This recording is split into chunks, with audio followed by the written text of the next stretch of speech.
Bismillahirrahmanirrahim. Bismillahirrahmanirrahim. Dear students, today we are starting the chapter number 3 of the first year. So first, that definition of the distance. What is the distance? It is the actual path covered by a moving particle in a given interval of the time is known as a distance. क्या मतलब है? अगर इसको हम देखें, it is if a particle starts from A and reach to C through the distance B as shown in the figure. Let's suppose one particle starts from here. It starts from A and it reaches at C through point B. A particle starts from A to B and then it reaches to C as shown in the figure. Then the distance traveled by the particle, let's suppose A to B, this one is 4 meter, and B to C, this one is 3 meter. You may say the total distance from A to C, the particle distance is equal to AB plus BC. It means 4 meter plus 3 meter. That means the 7 meter distance is covered by the particle. So when we talk about the A to C, that's not a particular one direction. The direction is being changed from one to another. There's no particular direction. That means the distance is a scalar quantity. The dimension of the distance, you know that the distance basically is the length. That means you may say the dimension of the distance is L. You may write it LMT, and over here M naught and T naught. So you may show the dimension like this as well. So this one is the distance. But when we talk about the displacement is the change in a position of a vector. A vector joining initial to the final position is known as a displacement. Let's suppose in the same way, just we have given the example from A to B it covers 4 meter, and from B to C it covers 3 meters. So this one is a 7 distance, not displacement. Displacement means the minimum distance from initial position to final position. That means this one. It is a particular direction, single direction. So this one is a displacement. This one is displacement, and that can be found by the formula. So it would be 5 meters, and it has a direction from A to C as well. So its dimension will be the same. Dimension will be the L, and its unit is in SI system is a meter. After that, when we talk about the dear student, when we talk about the particular, let's suppose a body in a plane, XY plane. A body starts from A and it first move across like this and it reach over here. It starts from A and it reach at B. Let's suppose this one is the initial point, this one is the final. So this one is the shortest distance. This shortest path is known as a displacement, while this one is the actual path. So actual path is a distance. Remember, shortest distance between the initial and the final position is known as the displacement, and the actual path traveled by the object is known as distance. So distance may not have a particular direction. It may have or it may not have. So that's why it's a scalar quantity, but for the displacement it's always having a single direction, a particular direction. That's why it's a vector quantity. उसके बाद कुछ चीज़ें जो आपके पास distance और displacement के वाले से जो है डायरेक्ट है, उसकी तरफ अगर हम जाएं, पहली बात अगर आप यहाँ पे देखेंगे, the magnitude of the displacement is equal to the minimum possible distance between two positions. Displacement का जो मैग्नीट्यूड होता है वो मिनिमम डिस्टेंस के बराबर होता है. कैसे? सपोज करें मिनिमम डिस्टेंस क्या होता है, यानी in a single direction. So the distance, जो डिस्टेंस आपका है ये आपका जो डिस्टेंस होता है that is whether is equal or greater than the magnitude of the displacement. Remember one thing, जो डिस्टेंस होता है वो या तो डिस्प्लेसमेंट से ज्यादा होता है या उसके मैग्नीट्यूड के बराबर होता है. तो याद रखिएगा, magnitude of the displacement is also known as a distance for a moving body. अगर कोई बॉडी मूव कर रही है, सेकंड पॉइंट की तरफ अगर आप देखेंगे, सेकंड पॉइंट आप देखें, if for a moving particle the distance can never be negative or a zero. अगर कोई बॉडी मूव कर रही है तो जो उसका आपके पास डिस्टेंस होगा वो कभी भी जीरो नहीं हो सकता. तो मूव करेगी तो पोजीशन चेंज होगी और ना ही वो नेगेटिव हो सकता है. when the displacement can be zero, displacement zero हो सकता है. अगर सपोज करें बॉडी मूव करके दोबारा अपनी इनिशियल पोजीशन पे आ जाए तो डिस्प्लेसमेंट आपका क्या हो जाएगा? Zero. Zero displacement mean the body starts after the motion has come back to its initial position. तो याद रखिएगा, distance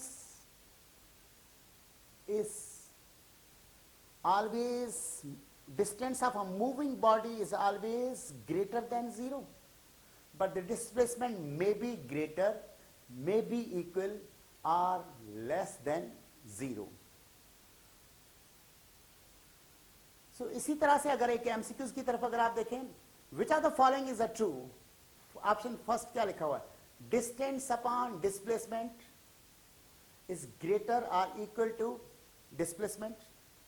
डिस्टेंस या तो ग्रेटर होता है या इक्वल होता है. अभी हमने ये पॉइंट की भी, अभी आपने खुद सोचना है. For moving object the distance can never be. Third option में देखिए, distance upon displacement can not be less than one. One से कम नहीं हो सकता क्योंकि डिस्टेंस हमेशा ग्रेटर होता है. So all of these, option D is a correct answer. अच्छा, एक और प्रॉब्लम हम अगर यहाँ पे देखें, a man goes 10 meter towards the north, then 20 meter towards the east, then what will be the displacement? एक शख्स है जो, अगर आप डायरेक्शंस देखें यहाँ पे, this one is the north, south, east और west. इसमें कह रहा man goes, क्या लिखा हुआ? a man goes 10 meter towards the north. ऐसे वो 10 मीटर कहां जा रहा है? नॉर्थ की तरफ. ये जनाब 10 मीटर आ गया नॉर्थ की तरफ. Then it goes 20 metres towards the east, और फिर ये 20 मीटर इस तरफ चला गया ईस्ट की तरफ. तो अब देखिए, इनिशियल पोजीशन आपकी है, तो इसका डिस्प्लेसमेंट क्या होगा? डिस्प्लेसमेंट का मतलब है आपके पास इनिशियल पोजीशन सपोज करें ए है, ये बी है और ये सी है. तो ए से लेकर सी तक तो ये आपका क्या हो जाएगा? डिस्प्लेसमेंट. अगर डिस्प्लेसमेंट का मैग्नीट्यूड मालूम करना हो तो ये देखें, ये राइट एंगल है, तो इसका मतलब है मैग्नीट्यूड ऑफ द डिस्प्लेसमेंट जो है वो आपके पास क्या हो गया? 10 स्क्वायर प्लस 20 स्क्वायर का रूट आप करेंगे तो 10 का स्क्वायर आपके पास 100 हो गया. ये 400 आपके पास. अब अगर करेंगे तो 500 हो जाएगा. उसका मतलब है 10 आउट हो जाएगा, 10 radical 5. This one is the displacement. इसको अगर आप हल करेंगे तो आपके पास जो है 5 का स्क्वायर रूट मालूम करें, 22.5 आंसर आ जाएगा. Option 22.5 metre. This one is answer. Dear students, displacement और डिस्टेंस के बाद अब हम जो आ रहे हैं वो है speed. Rate of distance covered by a body is called speed, और the distance covered by a body in a unit time is known as the speed. क्या है? Rate of change of distance is known as speed. So इसका dimension आपके पास क्या है? Speed. Speed जो है उसका फार्मूला क्या हो जाता है? डिस्टेंस अपॉन टाइम हो गया.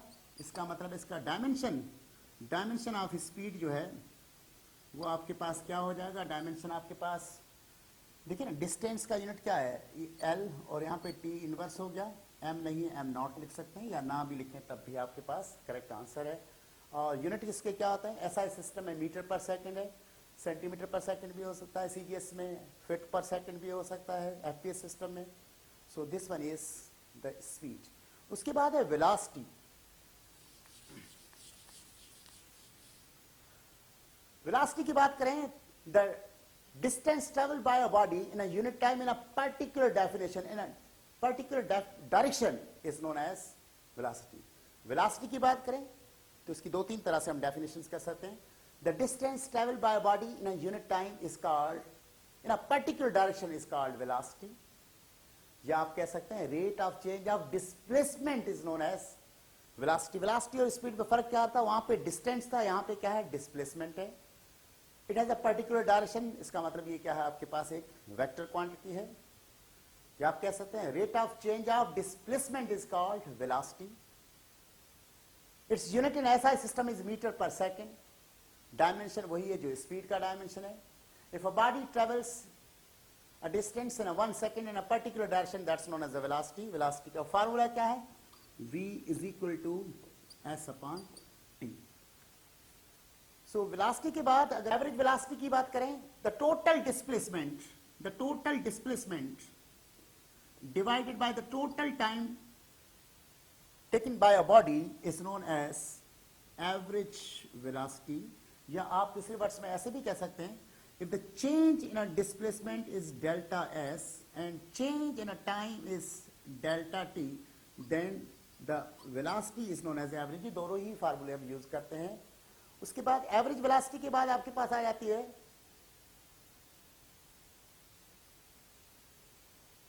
Instantaneous velocity. वर्ड इंस्टेंट का मतलब क्या होता है? पल या लम्हा. यानी ऐसा डिस्प्लेसमेंट जो कोई बॉडी बहुत ही कम टाइम में कवर करे ना, तो उसको हम क्या कहते हैं? इंस्टेंटेनियस वेलोसिटी कहते हैं. इंस्टेंट का मतलब क्या होता है? पल या घड़ी. Means the displacement covered by a body in a unit time. Instantaneous velocity की डेफिनेशन करें, it is the velocity of a body change instant to instant, then the velocity is known as the instantaneous velocity. और instantaneous velocity को show कैसे करते हैं? यहाँ पे INS लिखते हैं, क्योंकि टाइम इसमें बहुत ही कम होता है, इतना कम कि उससे ज्यादा जो है पॉसिबल ना हो. तो फिर इसका फॉर्मूला लिमिट में आता है, limit delta t tends to zero या अप्रोचेस टू जीरो. उसका मतलब टाइम बहुत ही कम है, उसमें जो डिस्प्लेसमेंट कवर हुई, displacement upon time. So this is the formula for the instantaneous velocity. इसमें टाइम जो होता है क्या होता है? बहुत ही शॉर्ट होता है. The value of the time interval approaches to zero means that the time is as small as it can be. उसके बाद नेक्स्ट जो आपके पास है, सेकंड आपका क्या हो गया?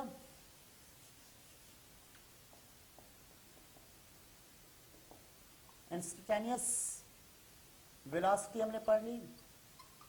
और थर्ड आपके पास है uniform velocity.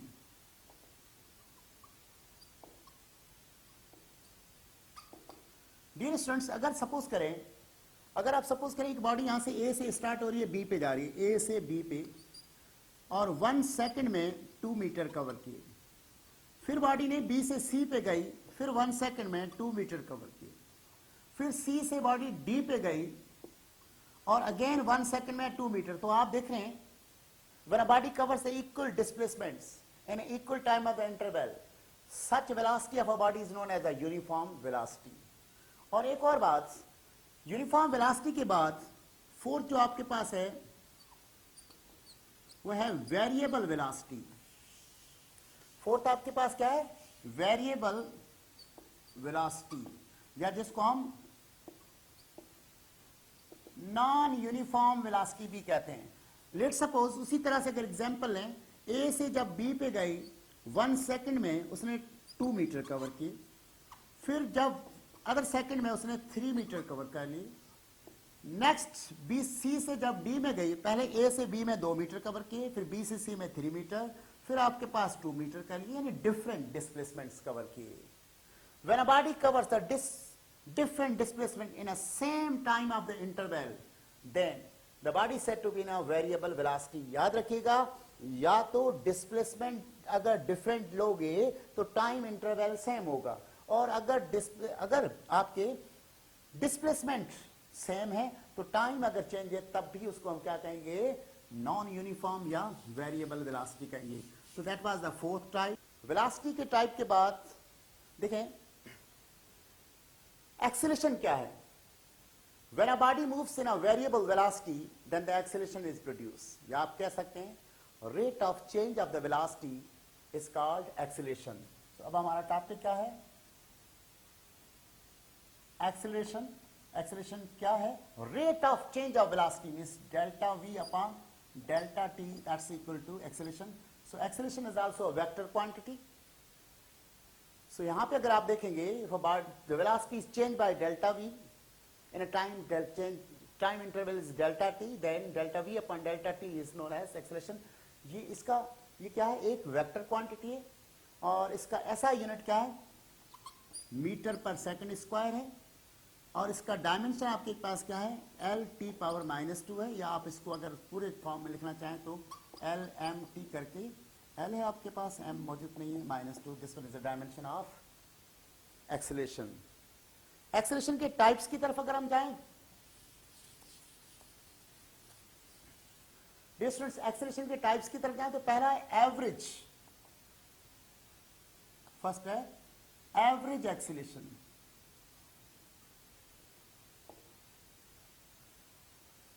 It can be calculated when the total change in a velocity is divided by the total time. Means average acceleration is equal to delta v upon delta t. The formula will be the same basically. उसके बाद है instantaneous acceleration. If the time is very small, then the average acceleration of a body is said to be an instantaneous acceleration. Second type का है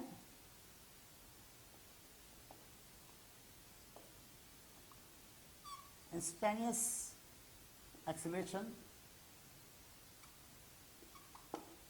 Instantaneous acceleration क्या है? It is the if the time is very small, then the average acceleration of the body is said to be an instantaneous acceleration. It is given by acceleration का formula क्या है? Instantaneous acceleration के लिए INS limit delta t time approaches to 0 and change in a velocity delta v upon delta t. So this one is the formula for the instantaneous acceleration. इसके बाद आपके पास अगर देखें, याद रखिएगा, नेक्स्ट टाइप जो आपका है, नेक्स्ट टाइप आपके पास है, थर्ड टाइप है यूनिफॉर्म एक्सेलरेशन.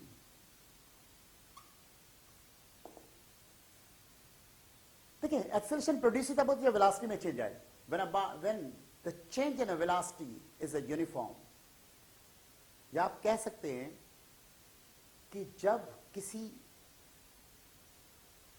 मूविंग बॉडी की एवरेज एक्सेलरेशन और इंस्टेंटेनियस एक्सेलरेशन दोनों बराबर हों, तो फिर आपके पास जो बॉडी में एक्सेलरेशन है वो कौन सी है? यूनिफॉर्म है. That means if the change after every second in a velocity is the same, then the body is said to be in a uniform acceleration. Uniform acceleration के हवाले से अगर एक चीज देखी जाए तो इंस्टेंटेनियस एक्सेलरेशन जब आपके पास एवरेज एक्सेलरेशन की होती है तो आप कह सकते हैं कि इस वक्त बॉडी की एक्सेलरेशन में कोई चेंज नहीं आ रही. That means this one is uniform acceleration. Third के बाद अगर फोर्थ की तरफ अगर आप जाएं तो फोर्थ में आपके पास है पॉजिटिव एक्सेलरेशन. क्या है? If the change in a velocity is going to increase, then the acceleration so produced is known as positive acceleration. Positive acceleration. Positive acceleration क्या है? जब चेंज इंक्रीज होती जाए तो पॉजिटिव है, और नेगेटिव या उसको क्या कहते हैं? रिटार्डेशन, या उसको क्या कहते हैं? डेसिलेशन.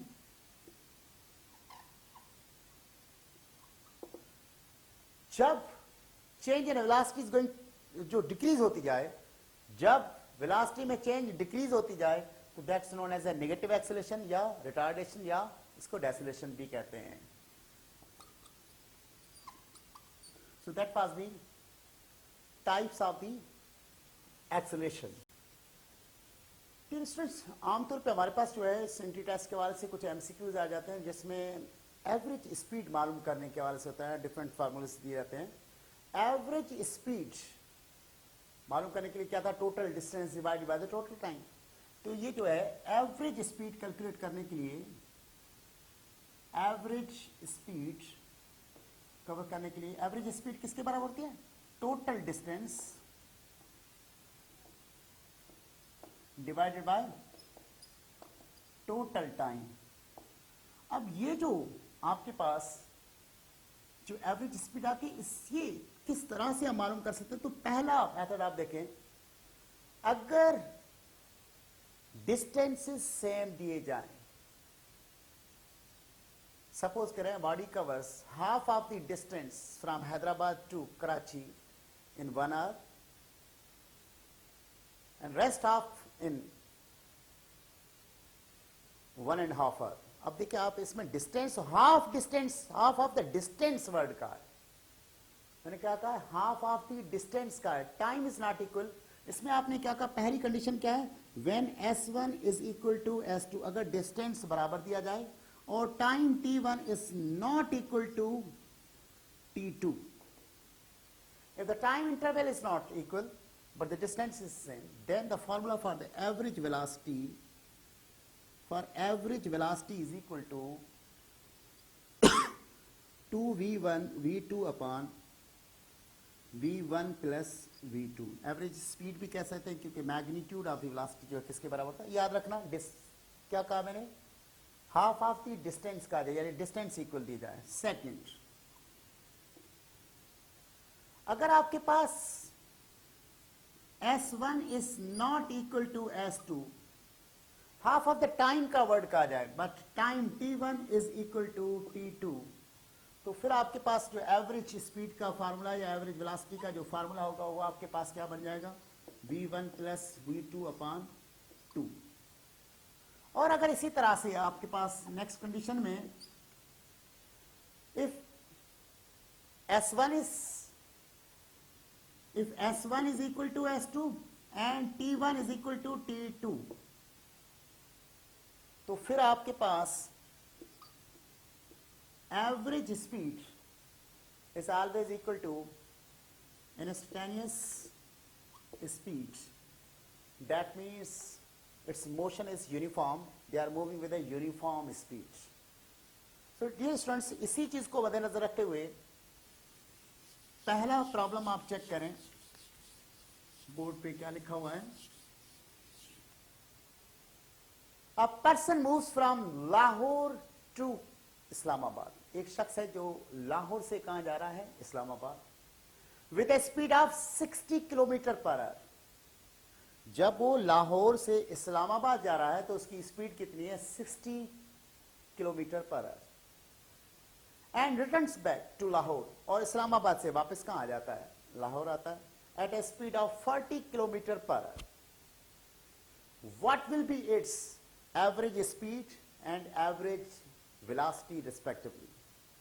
चार ऑप्शंस आप देखें, 48 किलोमीटर पर आवर और 0 kilometre, 48 kilometre per hour and 48 kilometre per hour, 0 kilometre per hour and 48 kilometre per hour, 50 kilometre per hour and 50 kilometre. तो याद रखिएगा पहली बात तो क्या कह रहा है,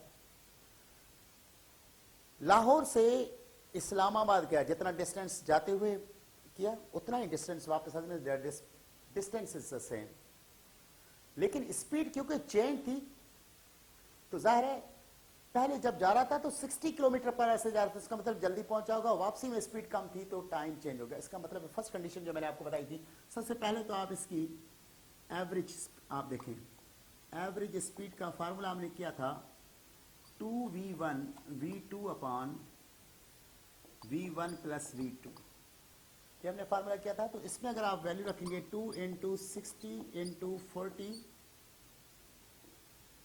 होल डिवाइडेड बाय 60 प्लस 40, तो आपके पास ये हो जाएगा, ये आपके पास हो गया 4800 डिवाइडेड बाय 100, ये दो zero cancel, means 48 kilometre per our. ये तो आपकी आ गई एवरेज स्पीड, पहला ऑप्शन तो हमारे पास, यानी 48 तो होगा। अब हमें ये देखना है कि ऑप्शन कौन सा होना चाहिए। अब ऑप्शन 48 आप देखें दो जगहों पे आ रहा है, ए में भी आ रहा है, बी में भी आ रहा है। Velocity is a vector quantity, शुरू कहां से हुए थे, लाहौर से इस्लामाबाद गए, इनिशियल पॉइंट क्या थी, लाहौर, फिर लाहौर से जा इस्लामाबाद से वापस कहाँ पे आगे लाओगे, मीन्स इनिशियल और फाइनल पॉइंट क्या कॉन्साइड कर रहे हैं एक ही जगह पे, that means the displacement is zero. जब डिस्प्लेसमेंट जीरो होगा तो वेलोसिटी, एवरेज वेलोसिटी क्या होगी, जीरो होगी। मीन्स आपके पास ये तो आपके पास क्या आ गई, और एवरेज वेलोसिटी जो आपके पास क्या हो गई, zero. That means option A is a correct answer of this question. Dear students, अब अगर एक और चीज की तरफ हम जाएं, equations of the uniform accelerated motion. देखिए equations of the uniform accelerated motion का है। मोशन के हवाले से दो टाइप्स, एक यूनिफॉर्म मोशन, एक एक्सीलरेटेड मोशन या यूनिफॉर्म एक्सीलरेटेड मोशन। एक वो मोशन जिसमें एक्सीलरेशन नहीं है, यूनिफॉर्म मोशन। तो उसकी अगर यूनिफॉर्म मोशन की बात करें तो यूनिफॉर्म मोशन के अंदर आपके पास एक ही फार्मूला आता है स्पीड का, v is equal to s upon t. लेकिन अगर एक्सीलरेटेड मोशन है तो आपके पास थ्री इक्वेशन जो आप पढ़कर आए हैं, v f is equal to v i plus a t. Second equation आपके पास है s is equal to v i t plus half a t square, and the third equation is 2as is equal to vf square minus vi square. So these are known as the equations of, this one is the equation of the uniform motion and these are the equation of the uniform accelerated motion जिसमें acceleration मौजूद हो, that means there is a change in a velocity. Dear students, 2 से 3 points इसमें अगर हम note करें, if the body starts from the rest then its initial velocity will be 0. Second point देखें board पे, if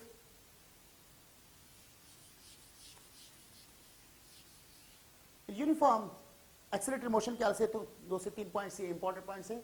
if the body starts from the rest then its initial velocity will be 0. If a moving body stops then its final velocity will be 0.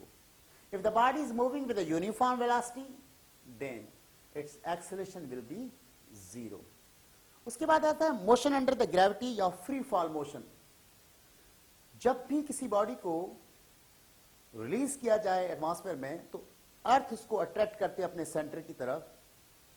As the force is applied by the earth, that force is known as the gravitational force, and the so acceleration produce in a body is known as gravitational acceleration. यानी ऐसी body जो under the gravity move करे उसको हम क्या कहते हैं, motion under the gravity कहते हैं। और उसमें जो एक्सेलरेशन प्रोड्यूस होती है उसको क्या कहते हैं, एक्सेलरेशन ड्यू टू ग्रेविटी कहते हैं। उसको स्मॉल g से शो करते हैं और इसकी वैल्यू एसआई सिस्टम में 9.8 मीटर पर सेकंड स्क्वायर ली जाती है, सीजीएस में 980 सेंटीमीटर पर सेकंड स्क्वायर ली जाती है, एफपी सिस्टम में बेसिकली 32.2 फीट पर सेकंड स्क्वायर है, लेकिन आमतौर पर हम 32 इसको यूज करते हैं। तो डियर स्टूडेंट्स, इसके बाद एक और जो पॉइंट मास किसको कहते हैं। देखिए हर बॉडी जिसमें मैटर है उसको, उसमें मास तो है, क्वांटिटी ऑफ द मैटर को मास कहते हैं। अगर कोई बॉडी मूव कर रही है, जो डिस्टेंस कवर होता है as compare to the distance covered by the body, the mass is very very small, then those objects are being considered as a dimensionless, और ऐसे ऑब्जेक्ट्स को हम क्या कहते हैं, पॉइंट मास कहते हैं। देखिए आप यहाँ पे क्या लिखा हुआ है, आप देखें पॉइंट मास क्या है।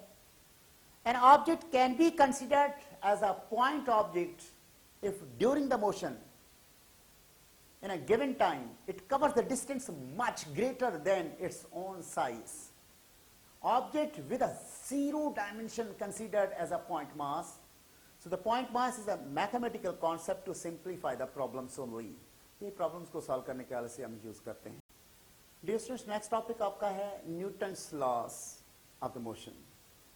So first law of Newton को अगर आप देखें, every body continues its state of the rest or a uniform motion in a straight line provided no unbalanced force act on it. या आप ऐसे भी कह सकते हैं, this law states that if a body is in a motion or a rest, it will remain in the state of the rest or the motion until external force is not applied on it. You know that a body continued to be in the state of the rest or of the uniform motion along a straight line unless it is not acted upon by some external force to change the state. Until force is not applied, it will continue its state. So आप देखें first law में दो चीजें हमने कही, अगर rest में है तो रेस्ट में रहेगी, यूनिफॉर्म मोशन से मूव करे तो यूनिफॉर्म मोशन में ही रहेगी जब तक कि कोई और फोर्स उसके अप्लाई ना हो। और बिल्कुल इसी तरह से एक प्रॉपर्टी भी है मैटर की जिसको हम क्या कहते हैं, इनर्शिया कहते हैं। इनर्शिया क्या है? As the tendency of the body to oppose any change in their state is called the inertia. Hence the first law of motion is also known as law of the inertia. अब देखें inertia के तीन types है। एक inertia of rest है। क्या होता है? It is the inability of a body to change by itself. It's state of the rest. अगर कोई बॉडी रेस्ट में वो खुद से उस स्टेट को चेंज नहीं कर सकता तो ऐसे inertia को हम क्या कहते हैं? Inertia of the rest कहते हैं।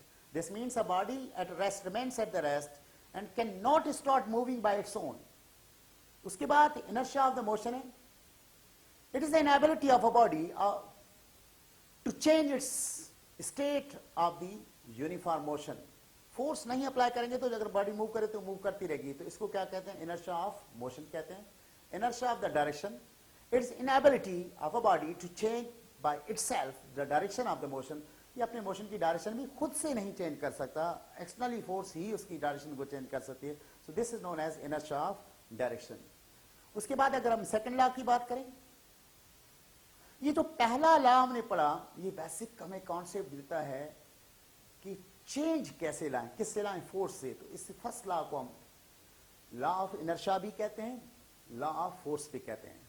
सेकंड लॉ आपको ये जो फोर्स है इसको मेजर कैसे करें, इसका मैग्नीट्यूड कैसे मालूम करें, यानी इसके बारे में बताता है सेकंड लॉ। क्या कहता है? The second law of the motion is also known as the law of the force. The second law is also known as the law of acceleration. It explains the effect of the force. Effect कैसे? When an unbalanced force acts upon a body, an acceleration is produced. The magnitude of the acceleration produced is directly proportional to the magnitude of the force, and this one is inversely proportional to the mass. So combining these two relations, F upon m, so A is equal to K into F upon m. So you may write here F is equal to AM because the value of the K is 1 in a इससे क्या हुआ, हमने F is equal to MA एक formula बनाया, इससे हमने force को major किया। So you may say in this law we can measure the force. So force का यूनिट क्या रखा गया? न्यूटन। कि जब कोई बॉडी जिसका मास 1 किलोग्राम हो उस पर जो फोर्स लगाई जाए और उसमें 1 मीटर पर सेकंड स्क्वायर एक्सेलरेशन प्रोड्यूस करे तो ऐसी फोर्स को हम क्या कहते हैं?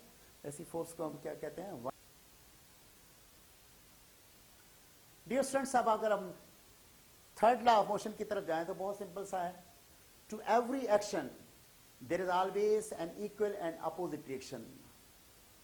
The two forces of the action and the reactions of the two different bodies are given by the following examples. याद रखिएगा कि एक ही बॉडी नहीं, जब दो डिफरेंट बॉडीज इंटरेक्ट करते हैं, जो पहली बॉडी फोर्स अप्लाई करेगी उसको हम क्या कहेंगे? एक्शन। जो दूसरी बॉडी रिस्पॉन्स देगी उसको हम क्या कहेंगे? रिएक्शन कहेंगे। वो कह रहा है इन दोनों का मैग्नीट्यूड हमेशा सेम होता है लेकिन डायरेक्शन उनकी क्या होती है? अपोजिट होती है। जैसे सपोज करें, एग्जांपल्स की तरफ जाएं, the birds fly into the air due to the action and the reaction. वो अपने विंग्स से क्या करते हैं? एयर को ऐसे पीछे करते हैं और एयर उसको आगे की तरफ धकेलती है। ये जिस तरह से हम जमीन पे चलते हैं, हम पाँव से जमीन को पीछे धकेलते हैं और जमीन हमको एज ए रिएक्शन आगे की तरफ मूव कराती है। So this is known as. Dear students, next